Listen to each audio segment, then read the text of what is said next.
देख रहे हैं एमपी न्यूज। मैं हूं निधि आपके साथ और स्वागत आपका एमपी न्यूज के खास कार्यक्रम न्यूज रूम में, जहां शुरुआत हम करेंगे कुछ पॉलिटिकल अपडेट्स के साथ। तो देखा जाए तो मध्य प्रदेश में चुनावी माहौल बनता नजर आ रहा है और इसी कड़ी में आपको बता दें, मध्य प्रदेश के पंचायत मंत्री महेंद्र सिंह सिसोदिया ने नेता प्रतिपक्ष से मिली राघवगढ़ से चुनाव लड़ने की चुनौती को स्वीकार कर लिया है।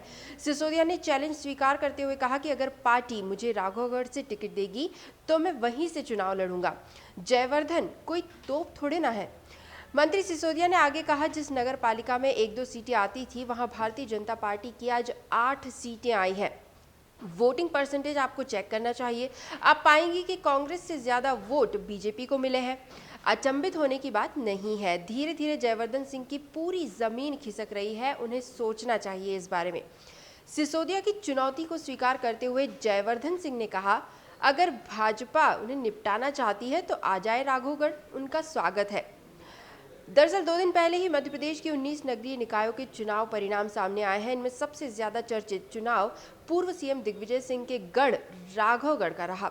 यहां एक बार फिर कांग्रेस ने नगर पालिका में बहुमत हासिल कर लिया। प्रचार के दौरान पंचायत मंत्री महेंद्र सिंह सिसोदिया ने राघवगढ़ के कांग्रेसियों को बीजेपी में आने का न्योता देते हुए कहा था कि जितने भी कांग्रेस है बीजेपी में आ जाओ, नहीं तो 2023 में बीजेपी की सरकार बन ही रही है, मामा का बुलडोजर तैयार है। मंत्री के इस बयान पर नेता प्रतिपक्ष डॉक्टर गोविंद सिंह ने राघवगढ़ से चुनाव लड़ने की चुनौती दी थी, तो वार पर पलटवार होते यहाँ पर नजर आ रहे हैं।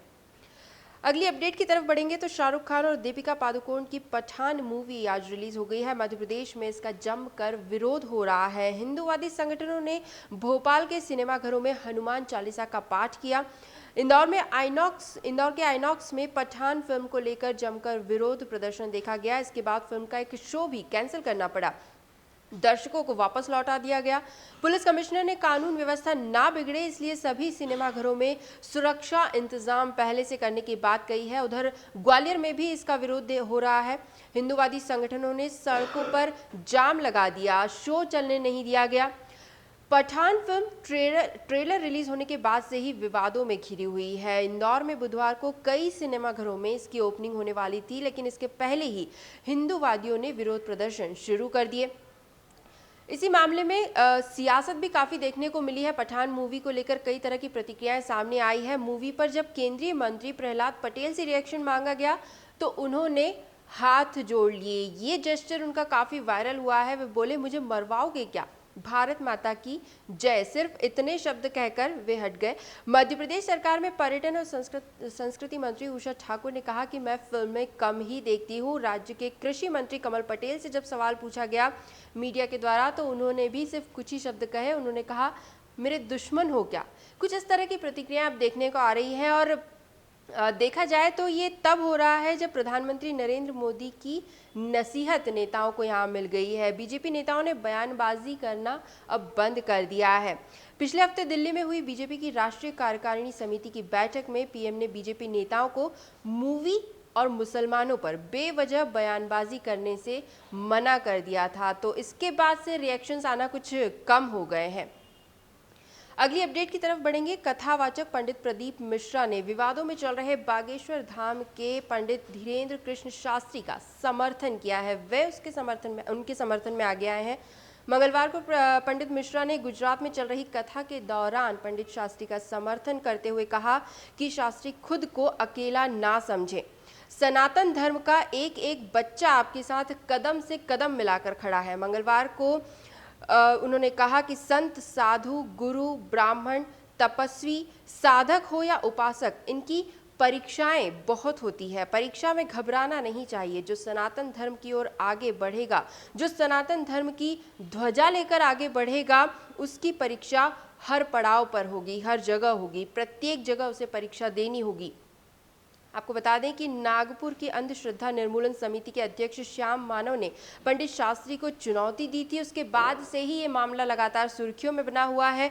इसी बीच भाजपा के राष्ट्रीय महासचिव कैलाश विजयवर्गीय और योग गुरु बाबा रामदेव भी पंडित शास्त्री के पक्ष में उतर आए हैं। कैलाश विजयवर्गीय ने रतलाम के जावरा की हुसैन टेकरी पर नाचने कूदने की बात कही, तो वहीं बाबा रामदेव ने कहा कि पंडित धीरेन्द्र शास्त्री पर कुछ पाखंडी टूट पड़े हैं। अब ये मामला कहां जाकर थमता है, ये भी देखने वाली बात होगी।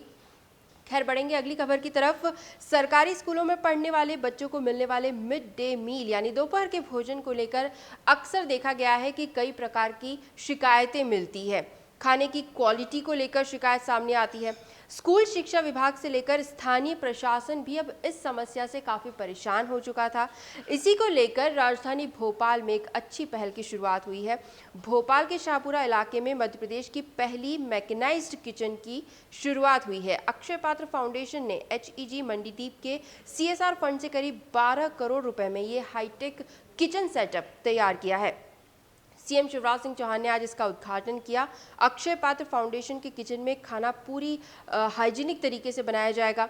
इस किचन में सब्जियां छीलने, सब्जियां काटने से लेकर आटा गूंथने और रोटियां सेकने का काम भी पूरी तरह से, ये जो पूरी प्रोसेस है वो मशीनों के द्वारा की जाएगी और यहाँ पर साफ सफाई का विशेष तौर से ध्यान रखा जाएगा। इस किचन में लगी मशीनें 1 घंटे में 20,000 रोटियां बना सकती है। एक बार में 12,000 लीटर दाल बनाई जा सकती है, तो वहीं 125 किलो चावल तक पकाए जा सकते हैं। इस किचन में करीब 150 कर्मचारी प्रतिदिन काम करेंगे। तो अब यहाँ पर ये जो नई पहल हुई है, तो उसके बाद उम्मीद की जा रही है कि अब बच्चों को स्वास्थ्यवर्धक और साफ सुथरा खाना यहाँ पर यानी क्वालिटी फूड जरूर मिल सकेगा। अंत में बात करेंगे मध्य प्रदेश के मौसम को लेकर। तो मध्य प्रदेश में कड़ाके की ठंड के बाद बादल और बारिश का दौर कई इलाकों में जारी है। भिंड की गोहद तहसील में आज सुबह 6:30 बजे बारिश के साथ ओले भी गिरे। रात में भी लगातार बारिश होती रही। टीकमगढ़ में रात 12 बजे के बाद तेज बारिश देखी गई। देवास, गुना, मुरैना में भी पानी गिरा है। वरिष्ठ मौसम वैज्ञानिक ने बताया कि 24 जनवरी से नया वेस्टर्न डिस्टर्बेंस एक्टिवेट हो गया है और इसी से गहरे बादल पूरे मध्य प्रदेश में छाए रहेंगे। 26 से 28 जनवरी के बीच ग्वालियर, चंबल, बुंदेलखंड, सागर और रीवा संभाग में हल्की बारिश हो सकती है। भोपाल, ग्वालियर और इंदौर में भी बूंदाबांदी के आसार बनते नजर आ रहे हैं। पिछले एक सप्ताह से देखा जाए तो कई जिलों में बारिश हो रही है। खासकर सतना, रीवा, गुना, दतिया और पन्ना भीगते नजर आ रहे हैं। तो हल्की बूंदाबांदी या बारिश का दौर फिलहाल मध्य प्रदेश में जारी है।